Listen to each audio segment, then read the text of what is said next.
તો તમારા માટે આ જરૂરી છે. અને કહે છે કે મારી 5 દિવસ ઘરમાં પાડીએ, પણ મારી અમે પતિ પત્ની 2 જ જણા છે, તો ઓછામાં ઓછા બહુ મજબૂરી હોય ને તો છેલ્લા 3 દિવસ તો પાડજો. શું કીધું?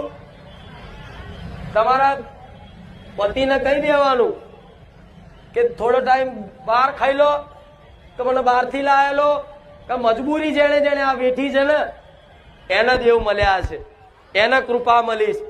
આજ મારી વસ્તી આ બધી રેણી કેણી પહેલેથી પાડતા હતા ને હજુ ચાલુ જ છે. આ એનું સત છે, એનું પ્રકાશ છે.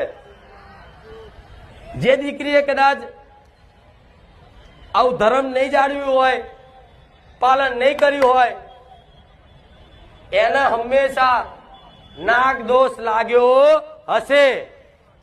કઈક દીકરીઓ એવી છે કે માં મને વારે ઘડીએ નાગ સપનામાં આવે છે.